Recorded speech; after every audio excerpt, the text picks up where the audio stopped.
So there are some more string manipulation operations which I want to show you. For example, at line number 11, I have taken a string which contains hello world.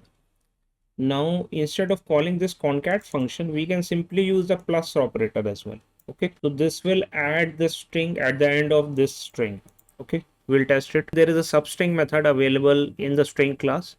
So you can add the starting index and ending index, and it will create a substring of the original string.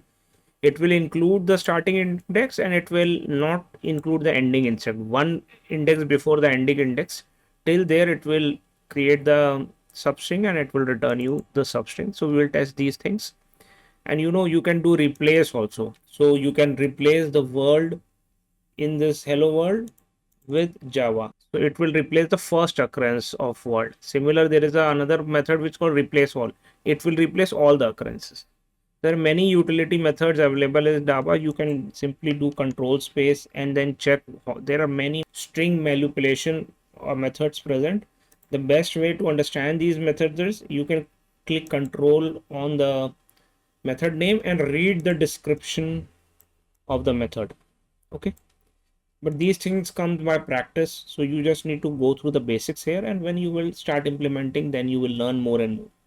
Okay, so let me show you these manipulations as well once. So if I run this, we can see that string str contains hello world. It is showing hello world.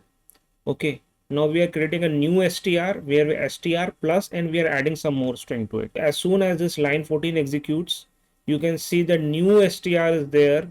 It contains hello world, how are you? See, you can see it here. Hello world, how are you? Okay, so same will be printed on the console as well.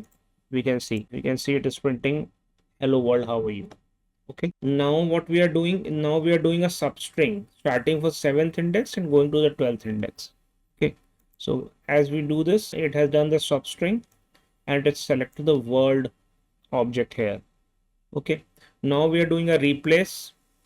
So it will replace world with Java. The rest of the things, had there been more things, that would have remained the same, but world will be replaced with Java. It is not in this substring. We are doing in the string, which is this string. There was hello world, and when you replace world with Java, it becomes hello Java. You see? So these are some common string manipulation operations. There are many more operations which you can explore on your own, and you can check the class documentation Javadoc as well, and you can go through many methods, and these things you will come to learn slowly and slowly as you progress in your Java learning journey. Okay, thanks.